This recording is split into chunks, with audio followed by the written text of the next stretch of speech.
Oh, welcome to the best part of the week. Although for the past couple of weeks, do apologise. Been away, been in summer holidays, etc., etc. And also, my local comic shop, which is Comics and Fantasy in Hornchurch, Essex, had their orders mucked up or their deliveries mucked up by diamond distributors, as they often do. When I had shops, Paul, I feel your pain.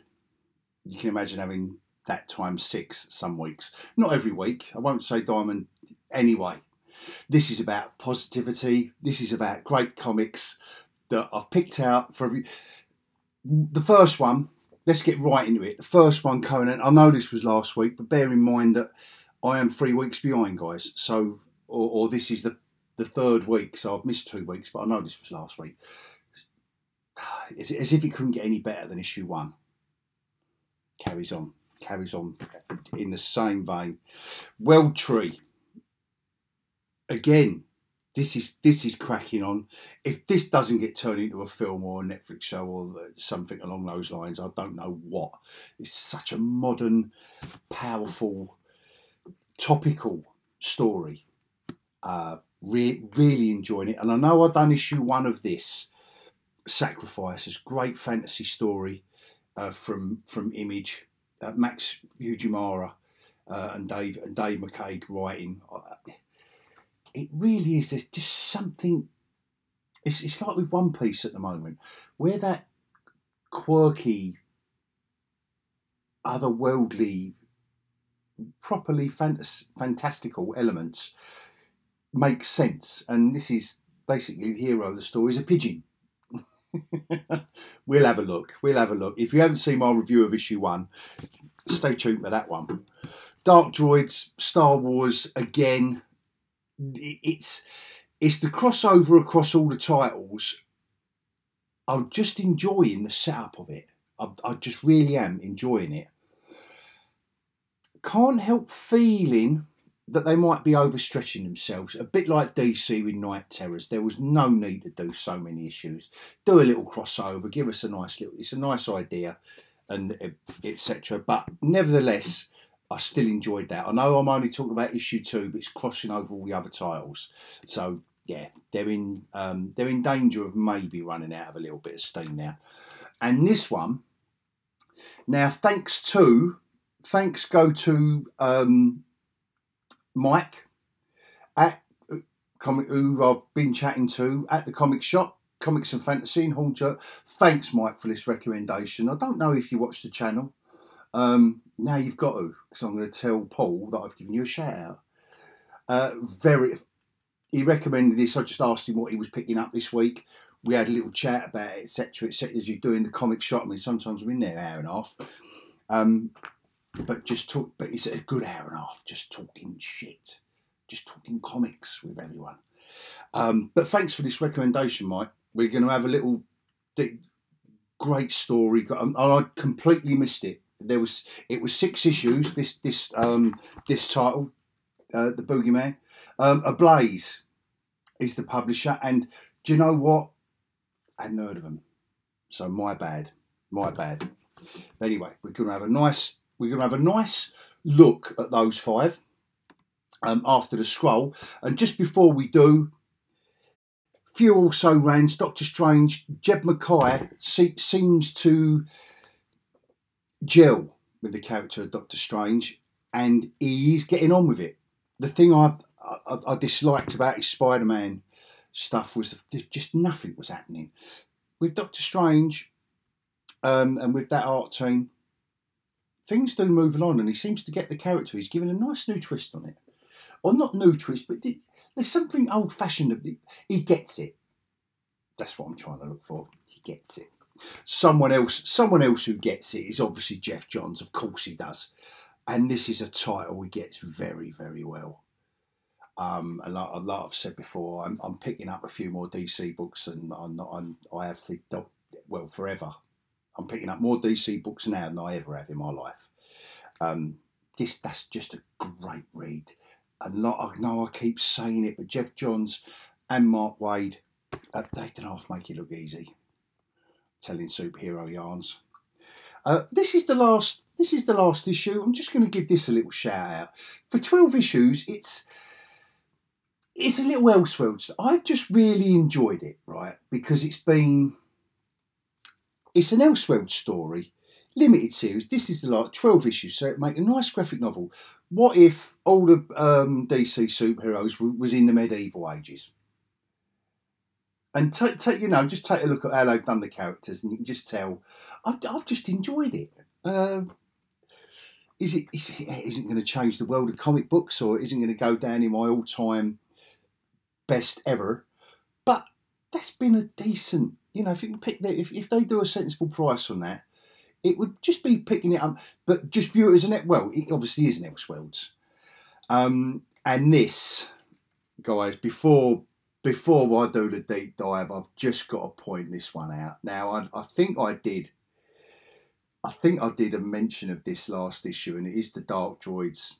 Dark Droids. But I have just got to point out one hilarious. If you ever wondered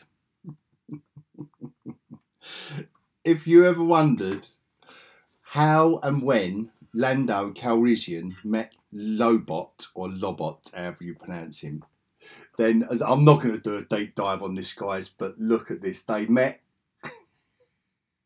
in a disco somewhere. Look at what they've done. Look at what they've done. Oh, I just had to show this. It's just Lando and Lobot go to the disco, man.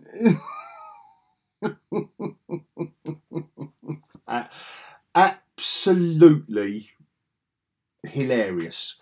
I don't know whether that was written tongue-in-cheek or not, because I've really been enjoying this Star Wars stuff, and Charles Soule, who's written a lot of the stuff I've enjoyed. I'm just hoping. I read it as in he's having a little bit of tongue-in-cheek, having a bit of fun with Lando and flared trousers and putting a pink wig on Lobot. But I just had to mention that because I found it really did make me lol, as the youngsters say now. So we're going to do deep dive into the first 5. Let's get on with it.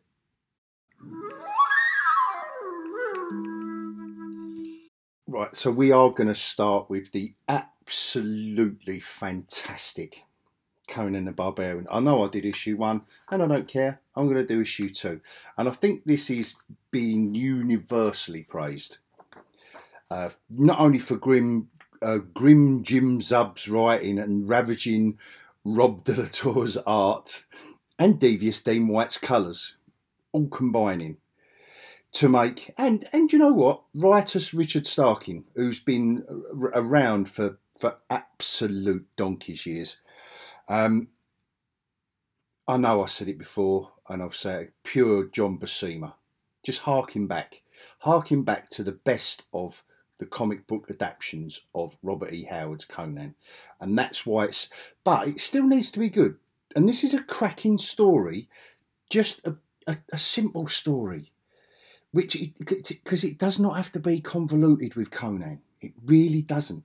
You've got the Nemedian Chronicle stuff in here, the little bit of previously in that issue. That's all you need, guys. They're getting it so right, and I love that. And you know she's going to get it in this issue, didn't you? Like when they had the little, there's a little bit of going on. And she's saying that anyway. That's irrelevant. So they're following the zombie horde basically, and a bit more character development is going on between Conan and the woman from the last. Oh, I should really remember her name, shouldn't I? But the artwork is absolutely fantastic, and as much is written. Describing what's going on and the mood and the tone, and it is wordy, but I tell you what, I don't know why it just fits Conan. I think it just fits Conan because he doesn't say a lot. He's a man of action, as these panels show. Naughty boy. We knew that was going to happen. But again, and I know this is tongue in cheek, guys, but again, this would have been something that Marvel did back in the day when they had the rights, and it was Comic Code Authority, and there is no need to make it any more gratuitous than what it is. That's all I'm going to say about that, as Forrest Gump once said. Again, but the Buscema hints are all there. Look, beautiful colouring actually on that panel. And the story, they're in Cimmeria now. So, you know, the story has moved on from last issue. But I would say this is more of a character-driven. It's more of developing the relationship between Conan and the woman whose name I'm going to read in a panel any minute now. And basically, these are all the friends that he mentions in either last issue or at the beginning of this one, because they're in Cimmeria now, and he's having to kill them because they've been possessed. So, yeah, that's just great. Look, it's great artwork, and they don't. Although I'm saying it harks back to the Marvel stuff, you wouldn't have got this in Marvel. None of this would have been Comic Code approved, so it's nice to see when Conan is unleashed. It's, yeah, I love that. Mother of Mitra. Brilliant. Brilliant. And this is what, and they found, you know, this is the end of issue 2. And this is the stuff it harks back to. It's John Buscema. It's not Barry Windsor Smith and his initial run. It's this stuff, and it's great. Just an action-packed. So, like I say, that's more of a character-driven issue, and there's nothing wrong with that as an issue 2. Tree. Now this is, when I say a convoluted story, you know, it's the exact opposite of what I've just described in Conan, a straightforward, we're following zombies into some area and chopping their heads off. This one, we're going forward in time now. We're finding out a bit more about our mysterious naked woman. And this is a great art job. This is a bit more cerebral, or cerebral, whatever way you pronounce it, or whatever way you want to pronounce it. Love this stuff. You know, it's almost Matrixy when you're giving us the glimpse of the future. And like I've said before, I can't really show you.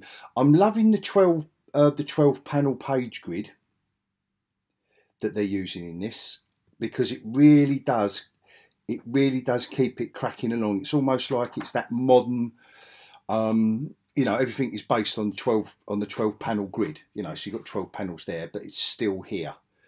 Oh, I should be blurring this out to keep my monetization, shouldn't I? Anyway, this is a great character as well, which we don't know a lot about. This Silk, you know, the woman behind the scenes. The first few issues we've seen this character. So, but anyway, like I say, I can't really show. This was what I thought was great, showing how people are being affected by the undernet or whatever they're putting out on the. I'm not selling this very well, am I? Anyway, like I say, but this is still a cracking read. Like when it's not action packed and guns going off and bombs going off and etc., and it is just characters and dialogue, there's not really a lot I can show. But I do like the way that they are sticking to this 12 panel grid, and they can get a lot of story done. You know, you could argue this could have been accomplished in one panel, maybe 2. The 12 panel grid, I'm really enjoy. I didn't think I would. I thought Watchmen and Dave Gibbons was going for it with 6 panels. When Alan Moore he did the Watchmen, but no, I'm really enjoying this, because there are a lot of characters here and a lot of story to get in. And it, like I said in introduction, it's a very modern. See, look, back to the FBI, who's been chasing them up since issue 1. A very modern like properly on point, modern topic of a story. Great. Waste of a back page, but there you go. But no, thoroughly recommend that issue 5. I know I've done issue 1 of this, guys. The Sacrifice. Rick Remender. This is one of the better things he's done. And Max Fuimara on the artwork. So they've all been hauled off from issue 1. These are all the Sacrifices. And I thought this was going to be this character. Now, he's hauling them through the town. And it looked like that he was just going to haul them off to a temple to be sacrificed. It reminded me of a film called with Mel Gibson.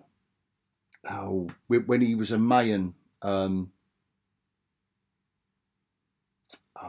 it was all done in their language, all subtitled, and these new characters. Anyway, I'll move on from that because you know what I'm like with my memory. And like I said, like a pigeon. But this is what makes great fantasy work, and the artwork absolutely beautiful. The detail in it. I'm really enjoying the detail of this artwork. This is the character we're following. In issue 1, he was with his family and all the rest of it, and he turned up to take him. These are the new characters, these like whale creatures. And we're just finding out, a little bit more about what is the role of all these characters. And he's just, we are seeing it through the old pigeon's eyes. Artwork is beautiful. Just suits the story so well right from the beginning. And the colouring as well, I've got to say, from the fireside chat here to the cold mountain beyond, nice. We can't, you just can't underestimate the power of the colouring in stories like this. Yeah, nice art job again. This is an issue 2. I would say more character, but it's unravelling page by page. We are finding out more about where we are going. Little bit of action. He's for a pigeon, a very identifiable character to follow. I've got to say, like all this, love all this stuff. So yeah, very, even the weapon he's got a wrench. There's going to be something there unravelled in this story that you can just see. A double page like this. This is what I adore. Is pages like this, without any or very few words, like it, end in a black, and that's a page turner. That's a pause. But obviously he's just had the blindfold put on. So that's nicely done. And we're back to the 9 page. Sorry, I said 6 panel before. The 9 panel, the traditional.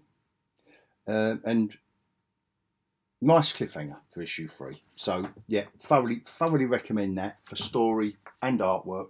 Very non-traditional. Obviously those last 2, sorry guys, I can't really kind of take you through the action-packed. This one I can though.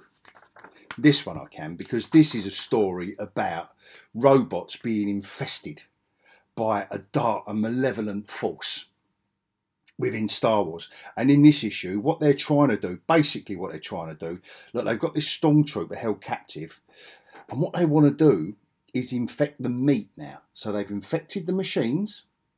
Our villain, our enemy, this thing, has infected all the machines, and it's spreading throughout the Empire, and they want to infect the meat. And they're going to infect the rebellion. And of course you get all the assaulted robots. We get this mysterious cabal of robots, the colony of the second revelation. I love it.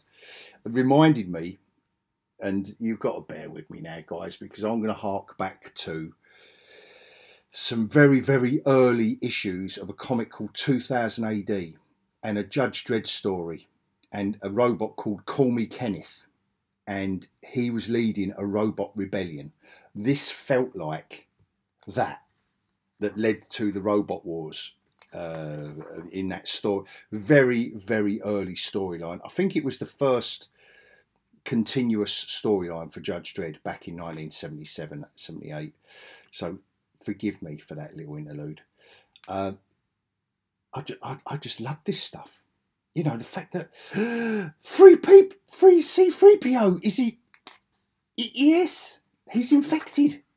Does R2D2 know about it? We don't. You'll have to buy the comics and find out. But it's a very, very intriguing. I love the fact that they've woven this in as well, in between certain events in the original Star Wars universe. I love it. Just love all this stuff. And you can, hopefully you can see why I love it. And these are the experiments where they've tried to mix the infection with, they're trying to find a cyborg. So they're fit, you know. Where do you think the natural progression would lead to, where the dark droid is trying to find that perfect human robot hybrid? Now, spoiler alert, there's going to be a spoiler alert coming, but I've got to show you, because I just thought this was a lovely, just a nice way. We've got these, the rebel robots, whatever you want to call them, the robots of the Revelation, whatever they are. So it's all kicking off. And they're not really particularly enjoying the prospect of being infected. So yeah, they will be, these will be our heroes in this storyline. And like I said in one of the previous issues, I love the way, I like the way the art is done and the darkness of it. And I also like these POV shots, these point of view shots from when a robot is infected. This is a great story. I hope they don't stretch it out too much. I really don't hope they stretch it out too thin. You know, it can be an expansive storyline now, and 3PO is helping them out because he's been infected, bless him. We never knew about that, did we? But where do you think the best place to go if you want a robot-human hybrid? Where do you think the best place? Who do you think would be the best person to infect? Love it. Love it. And I didn't, do you know what? I didn't see that coming throughout all of that. I think I prepped you all very well with that. And a great cover. And I like this tagline. But obviously they are seeking out to infect the meat now, which is obviously everyone else.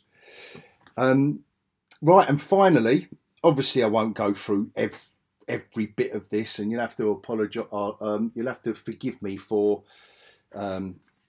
Look at beautiful artwork. Absolutely. Never heard of either of these guys before. And like I say, Mike showed me this and I picked it up straight away just because I am an art lover, like first and foremost.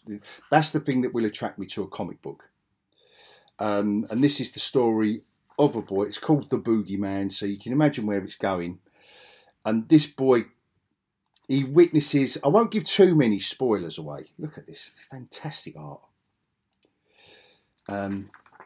It's like, and I love the fact that it gets to a point where it gets to a point where everything in this story, it's always raining. And I just like the way, whatever effect they've used to do this, I love how they've done it. And you get a little bit of him with his dad, and a little bit in with his mum, and up to a point. And I love the way they've just introduced all the sinister figures in it. And the artwork is like by Dejet, however you pronounce. I'm sorry, forgive me if I pronounce his name wrong. I don't know what nationality that is. As you can see, typical, he finds out, you know, he discovers or witnesses his mum, dad being murdered. And it goes from there, the Boogeyman. And I'll flick through a few pages just to look at this. It's just fantastic artwork and colouring. I hope that's coming across without too much reflection on the pages. And I've only got halfway through this, but even just for that first half, look at that, you know, this mean and moody stuff. It's classic stuff, to be fair.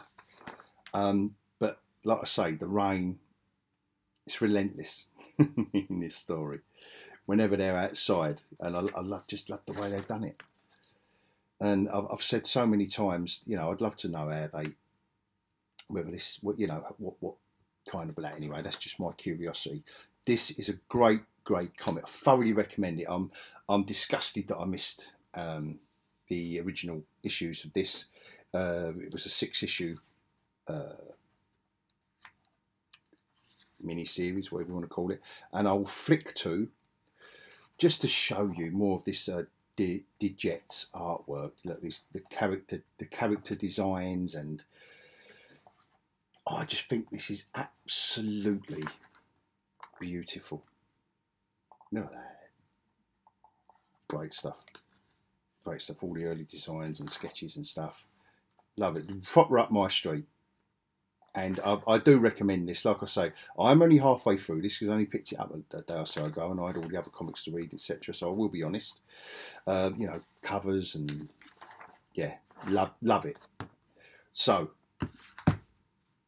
thoroughly recommend that. That's my 5th recommendation of the week. Now, got to do cover of the week. Now I think the Boogeyman with a cover like that, I don't know, I think that says a lot. I do, I really do. And I think Dark Droids, I think that says a lot, to be fair. C-3PO with weird eyes and TIE fighters and all that in the back. You know, that's pure Star Wars, that, I think. And I also think a naked woman showing her butt, holding a gun on the cover of a comic, you know, can I be that rude? In the cover of the week? Well, I am. So, that's,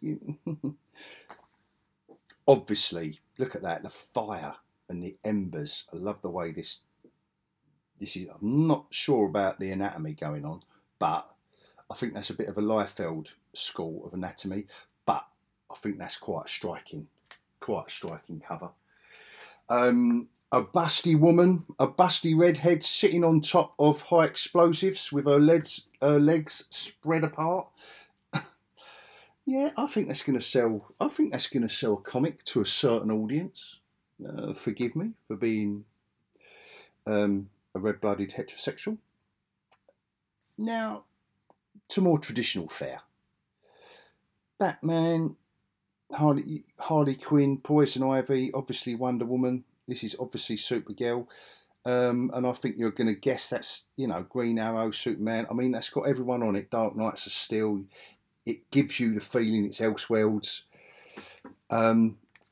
Disco Star Wars, although Lobot is more recognisable there, but I just thought that was an action-packed cover. And I know I didn't discuss this. It's because I haven't got the first part, but George Jimenez, his artwork. I mean, but this is a cover, like I say, Gotham War, Batman wanting to get hold of Cat. No, we don't go there. Batman wanting to get hold of Catwoman is great, and a little bit of Alex Ross on Doctor Strange, and it was a decent read. Clear, in awe or in fear of General Strange, but in a way it's kind of slim pickings, I think, this week. And I know I'm not saying that's because there was a load of crap comics. I'm just saying the covers didn't, none of these, you know, and I will admit, none of these really stood out. I mean, there were a couple, there was a cosplay Heat Seeker cover, and yeah, no, she's got her bum out. The Star Wars, Conan, Boogeyman. And I'm going to cheat. I think if Boogeyman hadn't come out this week in graphic novel format, that says it all, with a sword and an axe and the fire and the embers.